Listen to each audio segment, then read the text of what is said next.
He collapsed after his wife said, "I'm having a baby, but not with you," his revenge 2 years later. "I'm pregnant." Raphael's face broke into the biggest smile as he rushed toward his wife Sienna in their Denver penthouse. "That's incredible. We've been trying for months." "Stop. Don't come any closer." He froze. Something in her voice made his blood turn cold. "The baby isn't yours, Raphael. I've been having an affair for 8 months." The sound that came out of him wasn't human. His legs buckled and he crashed to the floor like his soul had been ripped out of his body. "Who?" "Joaquin. From the gallery. I'm leaving you tonight. We're going to raise this baby together." If you've ever felt your entire world collapse in 30 seconds, what happened next will blow your mind. Because 2 years later, when Raphael found his ex-wife abandoned, broke, and desperately struggling with her toddler, what he chose to do was so unexpected that it completely redefined what revenge actually means. This story will mess with your head in the best possible way. The autumn rain hammered against the floor-to-ceiling windows of their Denver penthouse as Rafael Montenegro stood in the doorway, still wearing his charcoal suit from another grueling day at Montenegro Financial. He'd built this company from nothing, turned it into a powerhouse that managed portfolios worth hundreds of millions. At 32, he commanded respect in boardrooms across the country. But none of that mattered now. His wife Sienna sat curled on their pristine white sofa, her dark hair cascading over her shoulders like silk. She looked ethereal in the golden light streaming from their custom chandeliers, but something was wrong. Her hands trembled as she clutched a piece of paper he couldn't quite see. "You're home early," she whispered without looking up. Her voice carried a hollowness that made Raphael's chest tighten with dread he couldn't explain. The Singapore deal closed faster than expected. He set his briefcase down with deliberate care, studying her face. After 5 years together, 3 of them married, he knew every expression that crossed Sienna's beautiful features. This was new. This was terrifying. "Sienna, what's wrong? You look like you've seen a ghost." She finally raised her eyes to meet his, and Raphael saw something there that made his blood freeze. Guilt. Fear. And something else.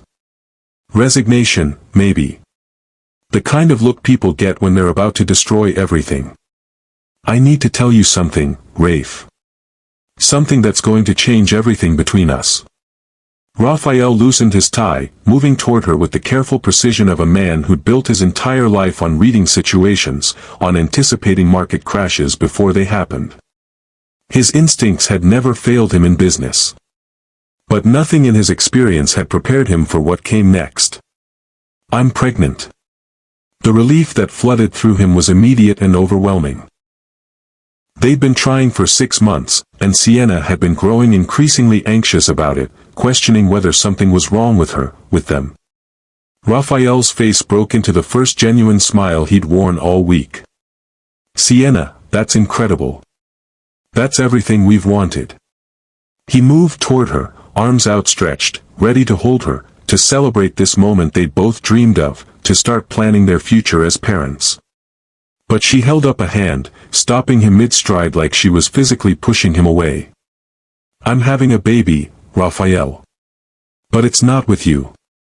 The words hit him like a freight train. The room tilted sideways. Sounds became muffled, distant, like he was underwater. Raphael felt his carefully constructed world implode in the space between one heartbeat and the next. "What did you just say?" Sienna's tears came then, streaming down her cheeks as she clutched the sonogram photo in her trembling hands. "The baby isn't yours, Rafe. I've been seeing someone else." Raphael's legs gave out. One moment he was standing in his own living room, master of his universe, king of his domain, and the next he was on his knees on the imported Italian marble floor they'd selected together during their 2nd year of marriage. He was gasping for air that wouldn't come, making sounds that barely qualified as human. A broken keen echoed off their vaulted ceilings, and it took him several seconds to realize it was coming from his own throat. "Who?" The word came out strangled, barely recognizable. How long? 8 months. Sienna's voice shattered completely. It's Joaquin. From the gallery. Joaquin Morales. The artist whose work Sienna had been promoting through her art consultancy. Raphael had met him countless times at dinner parties, had shaken his hand, had even complimented his paintings and bought 3 pieces for their home. They were hanging on their walls right now, mocking him with their presence. The betrayal was so complete, so calculated, that Raphael felt something fundamental break inside his chest. Something that might never heal. 8 months, he repeated, the words feeling foreign and poisonous on his tongue. 8 months you've been lying to me. 8 months you've been sleeping with him while coming home to me. I never meant for this to happen, Raphael. It just evolved. We connected on a level that I didn't even know was possible. Her voice grew stronger, more defiant. When I'm with him, I feel like myself for the first time in years. Raphael pulled himself up using the edge of their coffee table, his entire body shaking like he had a fever. And what am I? What have I been to you all this time? You've been safe. You've been stable. You've been everything I thought I wanted. Sienna stood too, pacing to the windows that overlooked the Denver skyline, their domain spread out below them like a kingdom. But Rafe, you work 80 hours a week. We barely talk anymore unless it's about schedules or social obligations. When was the last time we really connected? When was the last time you asked me about my dreams instead of just assuming I was happy being Mrs. Rafael Montenegro? So this is my fault. The rage was building now, burning through the shock like acid through metal. You cheated on me for 8 months and got pregnant with another man's child, but somehow this is my fault because I work hard to provide for us. No, that's not what I'm saying. Sienna turned to face him, her green eyes blazing with pain that matched his own. I'm saying we've been living like strangers for over a year. I'm saying I fell in love with someone who sees me, who values my thoughts, who doesn't treat me like a beautiful accessory to his successful life. I love you. Raphael's voice cracked like a teenager's. I've loved you since the day we met at that charity gala. I married you because I wanted to spend my life with you. You love the idea of me. The version of me that fits perfectly into your world. Her words came faster now, like she'd been rehearsing this speech. But Rafe, when was the last time you asked me what I actually want? When was the last time we talked about anything deeper than what wine to serve at your company dinner? Raphael stared at his wife, his beautiful, intelligent, creative wife who apparently had been suffocating in their marriage without him even noticing. The truth in her words was like acid in his veins, burning through every assumption he'd made about their life together. So you decided to have an affair instead of talking to me about it. I tried to talk to you. For months, I tried. Her voice rose with frustration. But you were always on a call, always heading to another meeting, always promising we'd discuss it later. And later never came. The sonogram picture fluttered to the floor between them like a dying leaf, and Raphael stared down at the grainy black and white image of a child that wasn't his, growing inside the woman he'd planned to spend forever with. What happens now? His voice was barely above a whisper. I'm leaving. Tonight. Joaquin and I, we want to raise this baby together. We want to try to build something real. And us? Our marriage? 3 years of promises just mean nothing. Sienna's face crumpled like paper. They meant everything to me when I made them. But people change, Rafe. We changed. And instead of growing together, we grew apart until we became strangers sharing a bed. Raphael picked up the sonogram with hands that wouldn't stop shaking. 12 weeks along. She was 12 weeks pregnant, which meant this had been going on even longer than 8 months. While he'd been working late to secure their future, building their financial empire, she'd been falling in love with another man and creating a life that would never include him. I'll have my things moved out by tomorrow, Sienna said quietly, her anger spent, leaving only exhaustion behind. My lawyer will contact yours about the divorce proceedings. I don't want anything from you financially. I just want this to be as clean as possible. Clean. As if 3 years of marriage could be erased cleanly. As if the devastation she just wreaked could be handled with lawyers and paperwork and professional courtesy. Did you ever love me? Raphael asked, the question ripping from somewhere deep in his soul. Was any of it real? Sienna's tears started again, fresh and painful. I loved you so much I lost myself trying to be what you needed. And that's when I realized that maybe we were both in love with the wrong versions of each other. If you've ever had someone tear your heart out while explaining how it was somehow for the best, you know the kind of pain that doesn't just hurt in the moment. It changes the fundamental way you see the world.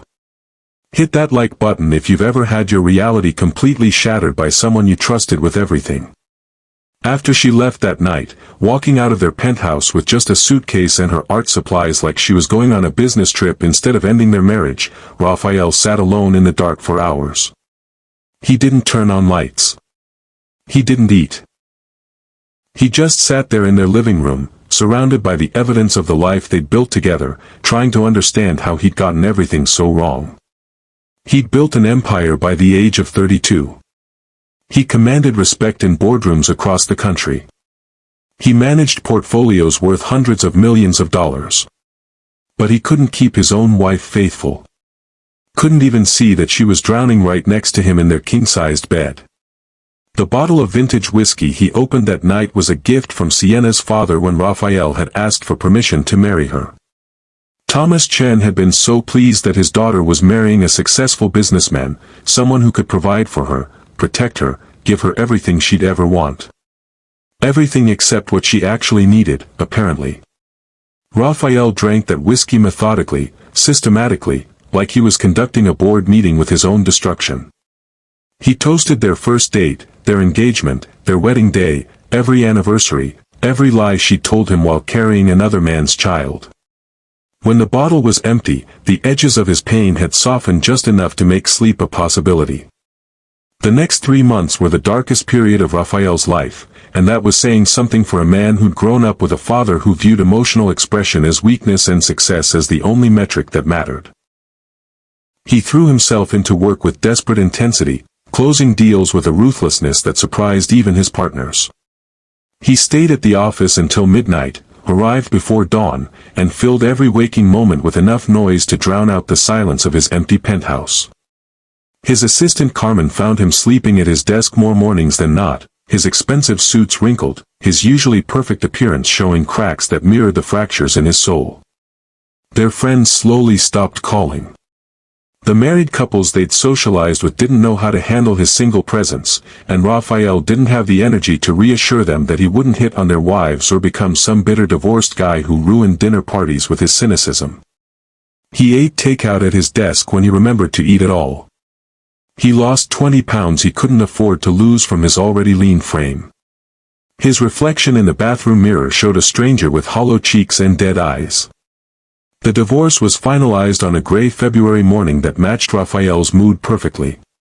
He signed the papers in his lawyer's office with hands that no longer trembled, his emotion carefully buried beneath layers of professional composure.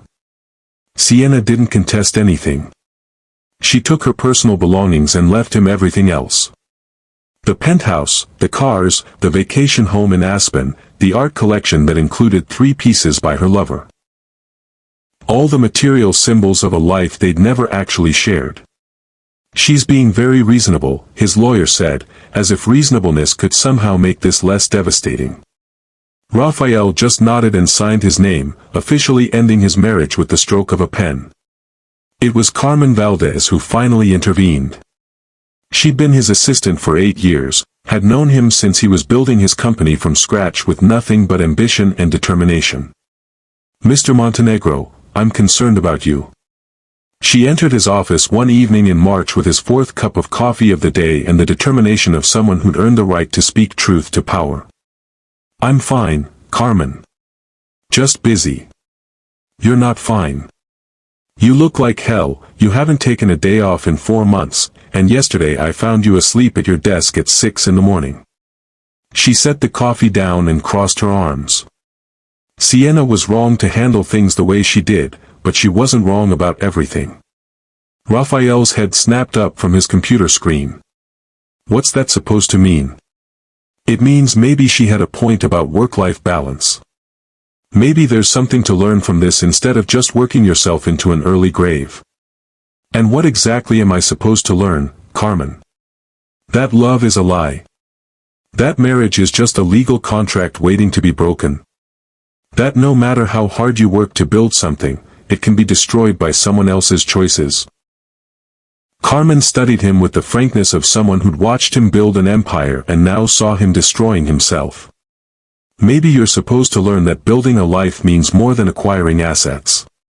Maybe you're supposed to learn that loving someone means actually knowing them, not just providing for them. The words stung because they echoed too closely what Sienna had said that night.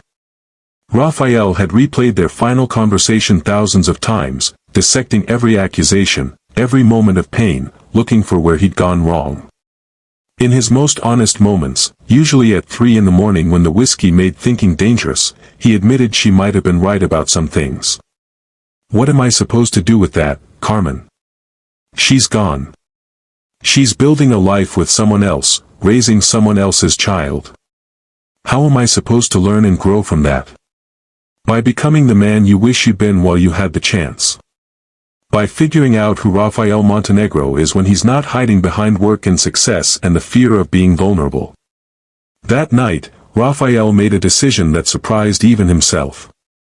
He called Dr. Marcus Webb, a therapist his friend Julian had recommended after his own messy divorce. For the first time in his adult life, Rafael Montenegro asked for help. I don't know how to be anything other than successful, he admitted during his first session, sitting in a comfortable chair that felt like judgment. Since I was 18, my entire identity has been built around achievement. Making money, closing deals, building something impressive.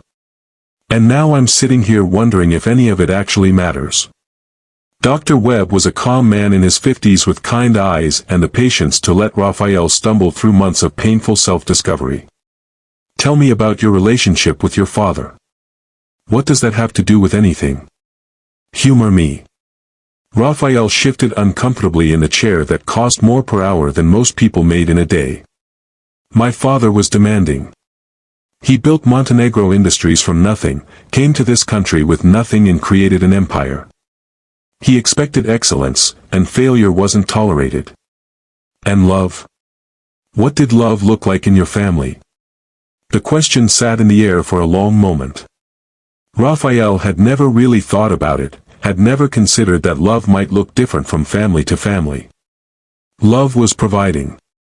Protecting. Making sure we had everything we needed. Love was working 18-hour days so we could live in the best neighborhood, go to the best schools, have every advantage. Was it expressed in other ways? Affection, quality time, emotional availability?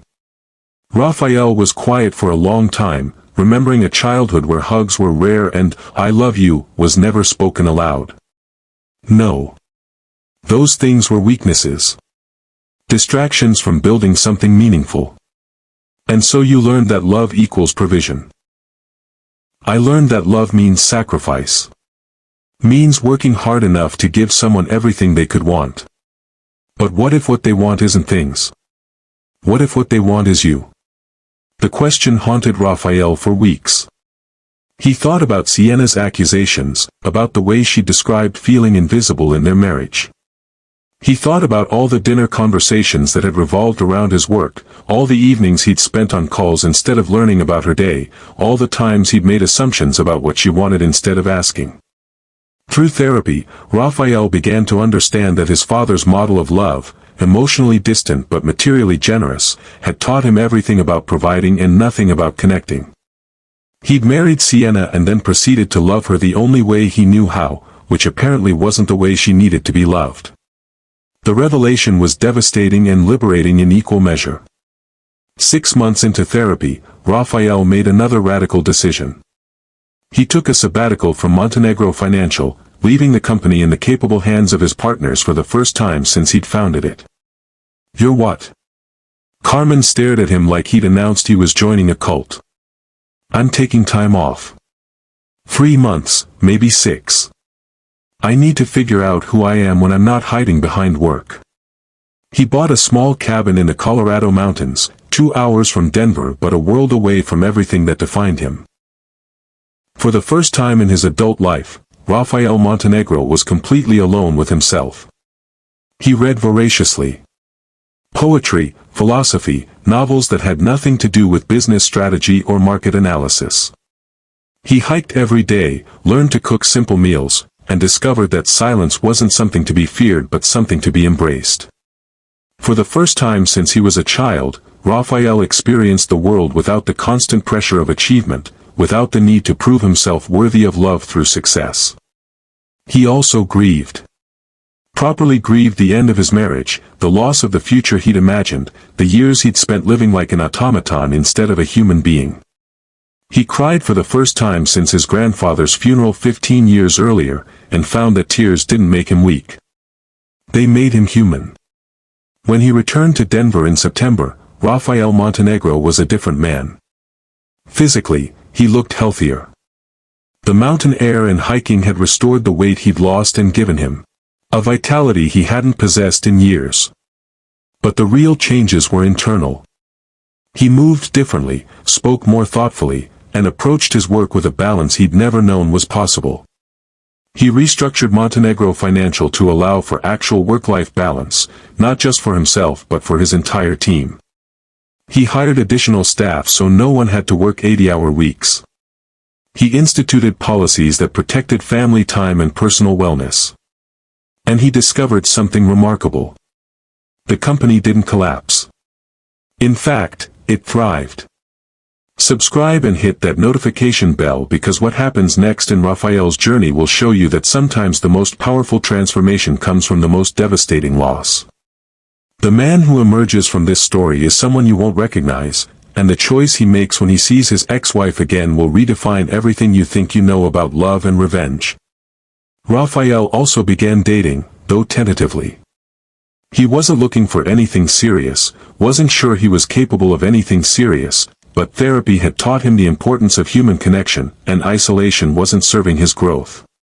That's how he met Layla Chen, a documentary filmmaker who challenged his assumptions about everything and made him laugh in ways he'd forgotten were possible. She was nothing like Sienna. Where Sienna was ethereal and artistic, Layla was grounded and direct. Where Sienna had been content to let Rafael make decisions, Layla questioned everything. "You realize you're doing that thing again," she said one evening as they walked through downtown Denver after dinner. "What thing?" "That thing where you assume you know what I want instead of asking me." She stopped walking and turned to face him. "I mentioned I was tired, and you immediately started planning how to get me home. You didn't ask if I wanted to go home, or if maybe I just wanted to sit somewhere quiet, or if I needed a coffee to wake up." Rafael blinked, processing her words. "You're right. I'm sorry. What do you want?" "See? Was that so hard?" Layla grinned and took his hand. "I want to sit by the fountain and tell you about the documentary I'm working on. I want you to ask me questions about it, and I want to hear what you think, even if you don't know anything about filmmaking." They sat by the fountain for 2 hours. Rafael asked questions. Real questions. He listened to Layla's passion for storytelling, her frustrations with funding, her dreams of making films that changed people's perspectives. And when she asked him about his work, he found himself talking about the meaning behind what he did instead of just the mechanics. "You're different than I expected," Layla said as they finally headed home. "Different how?"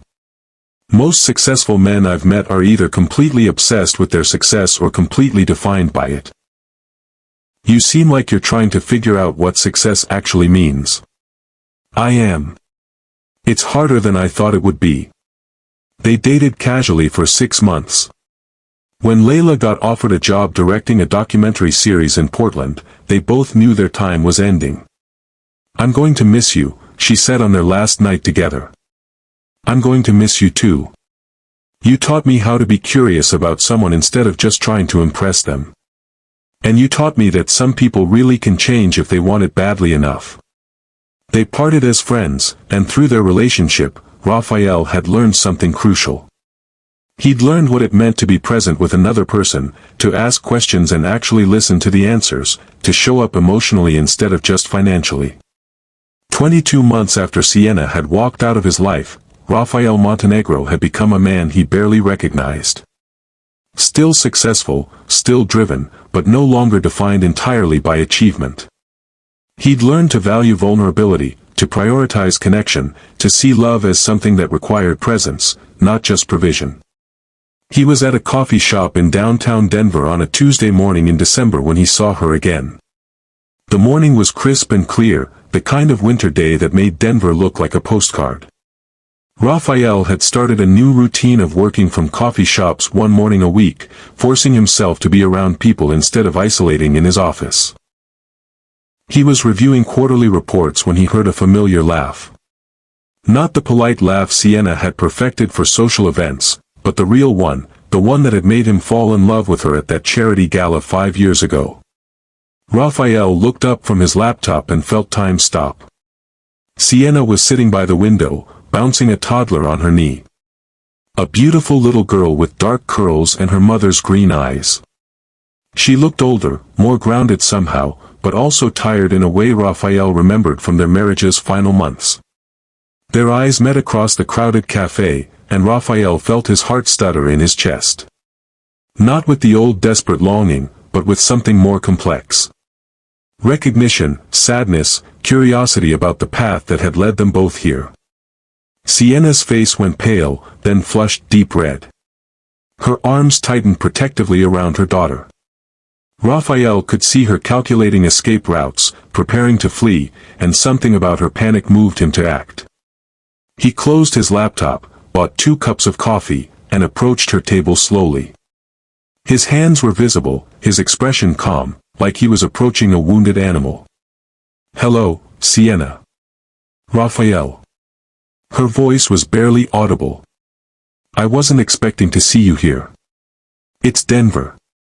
We were bound to run into each other eventually." He gestured to the empty chair across from her. "May I?" She nodded reluctantly, her eyes never leaving his face, like she was trying to read his intentions. "This is Luna," she said quietly, referring to the little girl who was studying Rafael with the solemn curiosity that only toddlers possess. "She's beautiful." Rafael smiled genuinely at the child, and Luna tilted her head, considering him with serious eyes. "How old?" 15 months. Sienna's voice carried a defensive edge, as if she was preparing for attack, for judgment, for the anger she probably deserved. "She has your eyes." Rafael set the second coffee in front of Sienna. "Vanilla latte with oat milk." "I figured some things might not have changed." The small gesture seemed to undo something in Sienna's composure. Her careful mask slipped, and for a moment she looked like the woman he'd married instead of the stranger who destroyed him. "You remember my coffee order?" "I remember a lot of things." Rafael leaned back in his chair, studying the woman who had once been his everything. "You look good, Sienna. Motherhood suits you." "Don't." The word came out sharper than she'd probably intended. "Don't be kind to me, Rafael. I can't handle kindness from you." "Why not?" "Because I destroyed you." Her voice broke completely. "Because I handled everything in the worst possible way. Because seeing you now, looking like..." She gestured helplessly at his relaxed posture, his genuine smile, the peace that seemed to radiate from him. "Looking like you're actually happy. It makes me realize what a mess I made of everything." Rafael considered her words carefully. The old Rafael would have seized this moment, would have used her guilt to make her hurt the way she'd hurt him. Would have listed every way she'd failed, every lie she'd told, every night he'd laid awake wondering what he'd done wrong. But the man he'd become through therapy and heartbreak and careful reconstruction understood something his younger self hadn't. Revenge was just another form of prison. "Where's Joaquin?" he asked gently. Sienna's face crumpled like paper in rain. "Gone. He left when Luna was 6 months old." Turns out having an actual baby instead of just the romantic idea of one was more than he'd bargained for. Turns out a lot of things were more than he'd bargained for. I'm sorry. Are you? Really?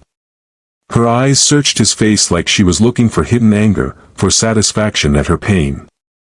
Because you'd have every right to be glad. Every right to tell me I got what I deserved.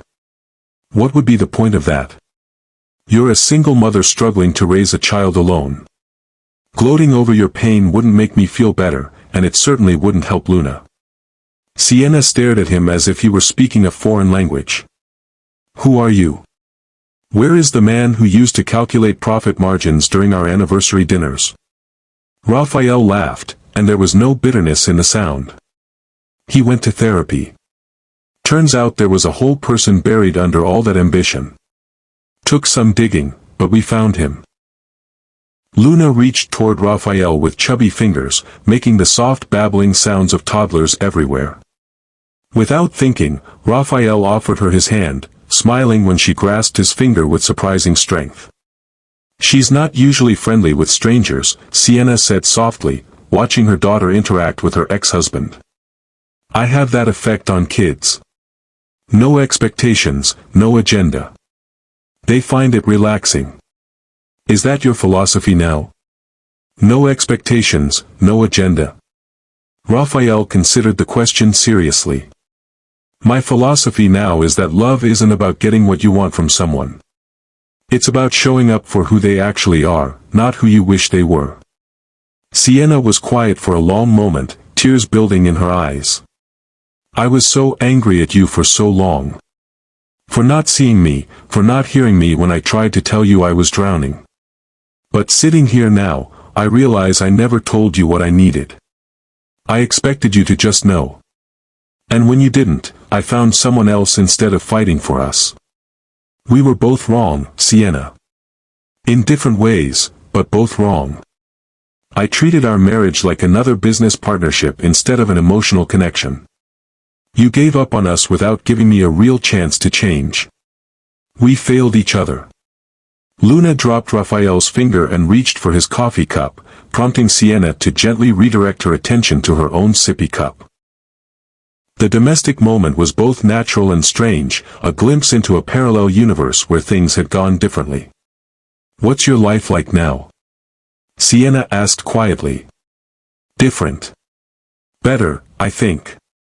I still run Montenegro Financial, but I actually take vacations now.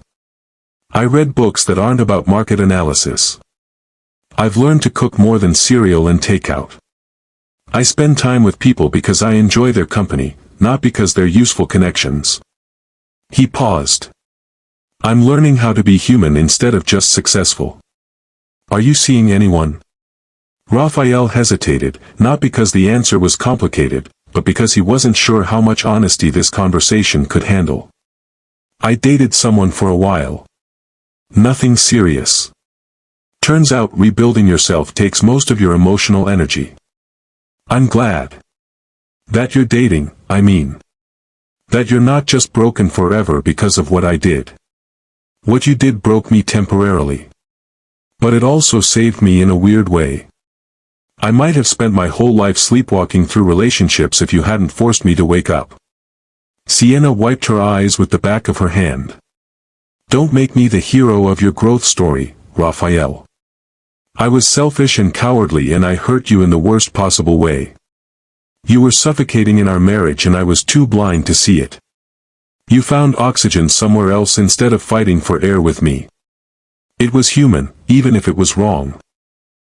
Luna started fussing, and Sienna automatically shifted into mother mode, producing snacks and toys from a diaper bag that looked like it had seen better days.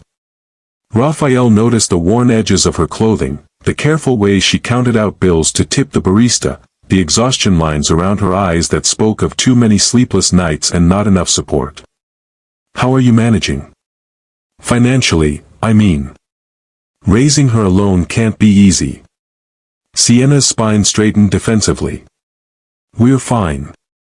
I'm working freelance design projects, and Joaquin sends money when he remembers to. We're making it work. But Raphael could see the truth in the gaps. The way she'd automatically reached for the cheapest item on the menu, the second-hand stroller, the careful budgeting of someone living paycheck to paycheck. I'm not offering charity, he said carefully. But Luna is innocent in all this. If you ever need anything for her, medical bills, childcare, anything, I want you to know you can call me. Why would you do that? She's not your child. No, but she's yours. And despite everything, I still care about your well-being. Both of you. The conversation was interrupted by Luna's full meltdown, the kind that only happens when toddlers have reached their absolute limit of patience and stimulation. Sienna began the practice dance of attempted soothing, offering snacks, toys, distractions, but the little girl was beyond reasoning. I should go, Sienna said apologetically, gathering their things while trying to calm Luna. Nap time is overdue. Of course. Raphael stood as well. Sienna. I'm glad we ran into each other. I'm glad I got to meet Luna. And I'm glad to see that you're both okay, even if things are difficult right now.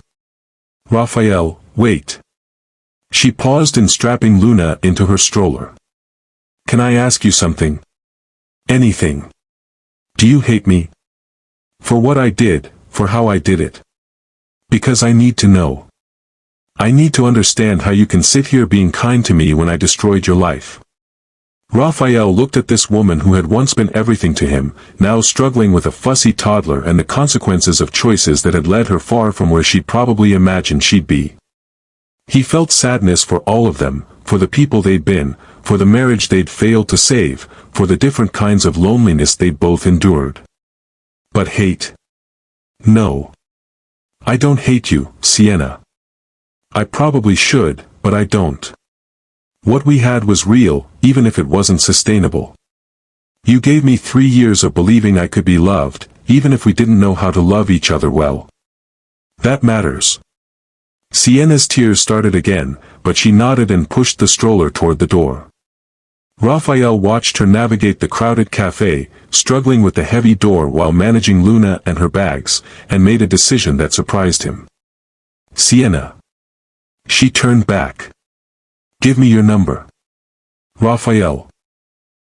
Not for what you're thinking. But Luna deserves to have people in her life who care about her well-being. And you deserve to have support, even if it comes from an unexpected source. Let me be a friend, if nothing else. She hesitated for a long moment, then recited her number while he entered it into his phone. 3 days later, Raphael texted her a simple message. How are you both doing? Her response came an hour later. Rough day, but we're managing. Luna has been asking about the man with the coffee. She keeps saying, nice man, and looking around for you. Raphael found himself smiling as he typed back. Tell her the nice man hopes she's being good for mama. What started as occasional check-ins evolved into regular conversation. Raphael learned that Sienna was struggling more than she'd admitted. Freelance work was unpredictable, childcare was expensive when she could find it, and the isolation of single motherhood was taking its toll in ways she hadn't expected. Luna had developed an ear infection that required expensive antibiotics Sienna couldn't afford without choosing between medicine and groceries. The heat had been turned off in their apartment twice due to late payments.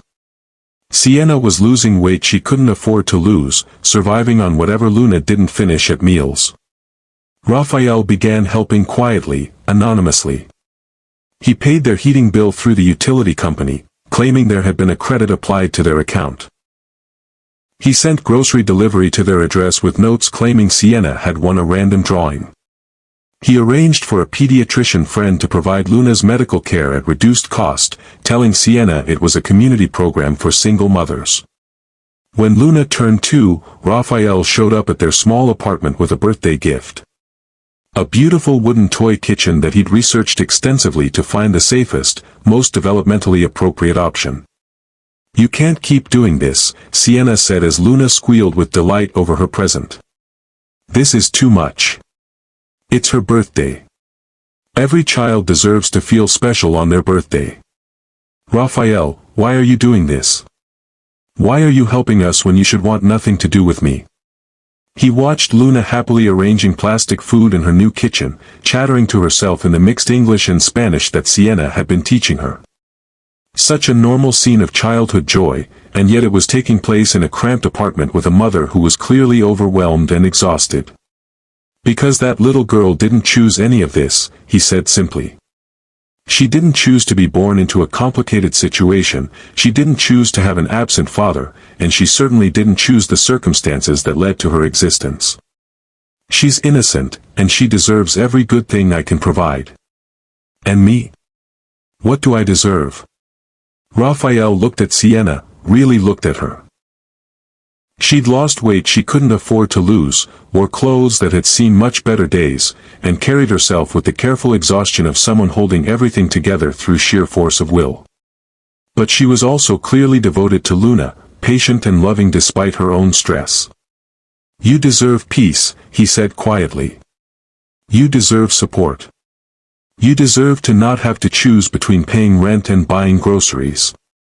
You made mistakes, but you're a good mother, and good mothers deserve help. I can't accept charity from you, Raphael. It's not fair to either of us.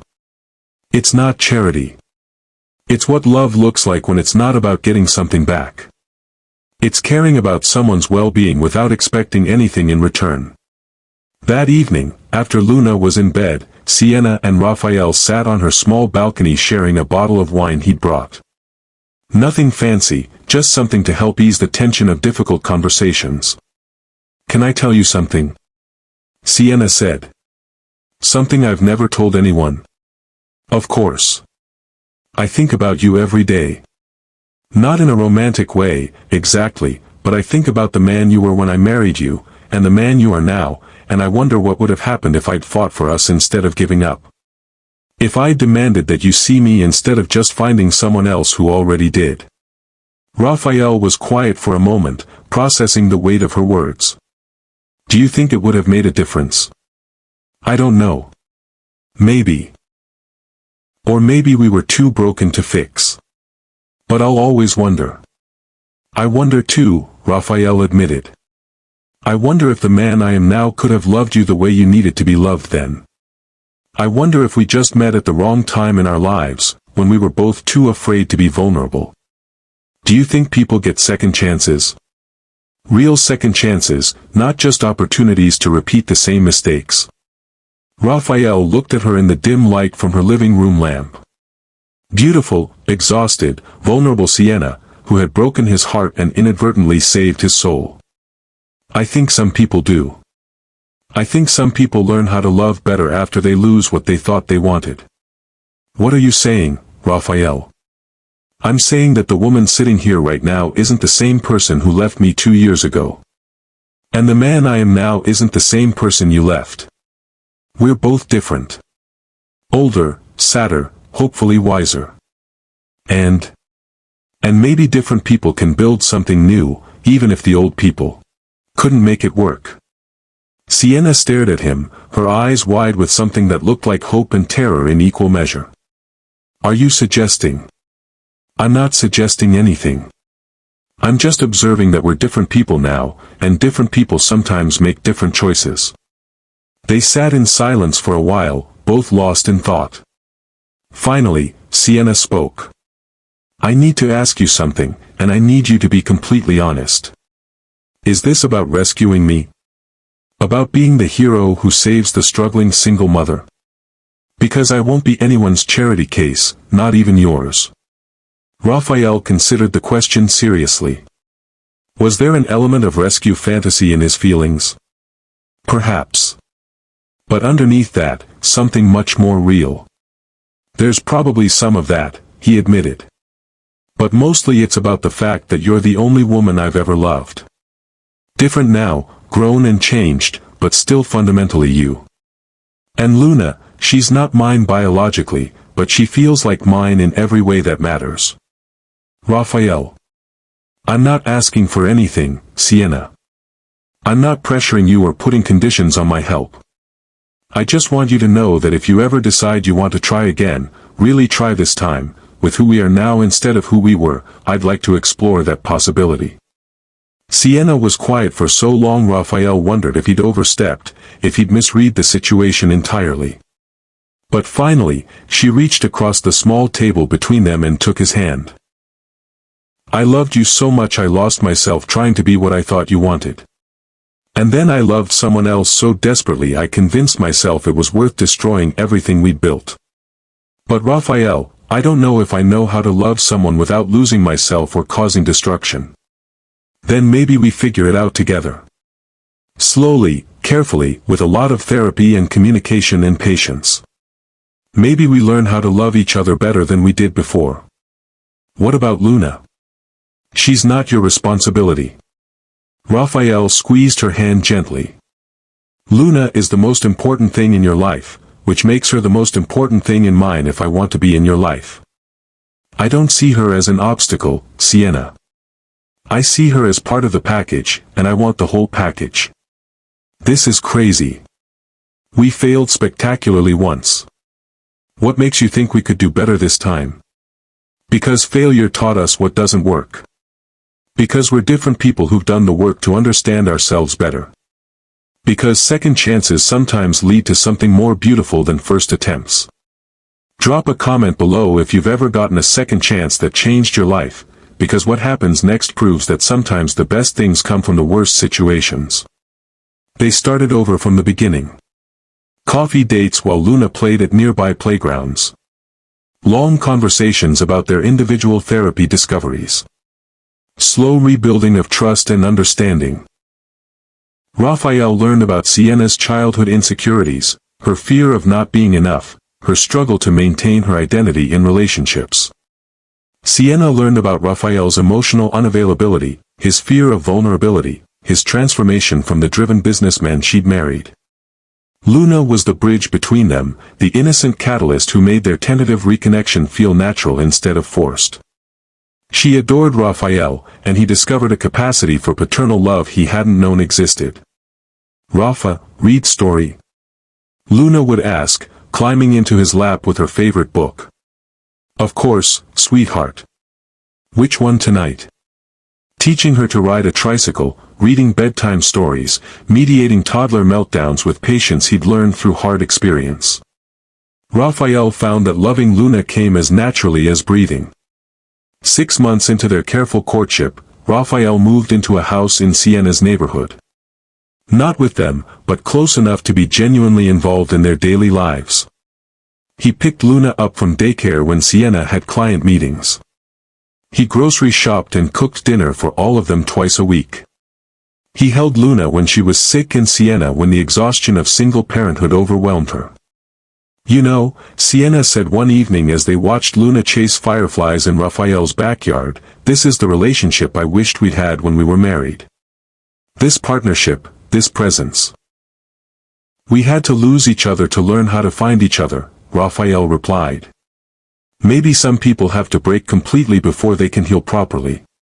A year after their reunion, Raphael proposed. Not with grand gestures or expensive rings, but with Luna on his lap and Sienna beside him on the couch where they'd been reading bedtime stories. "I want to marry you both," he said simply. "Not because it makes sense practically, not because it's what people expect, but because I want to choose this life every single day. I want to choose you, Sienna, and I want to choose Luna, and I want us to choose each other as a family." Sienna cried happy tears this time, clean tears that carried joy instead of grief. Luna clapped her hands because everyone else seemed excited, even though she didn't understand the significance of the moment. "Yes," Sienna whispered. "Yes to all of it.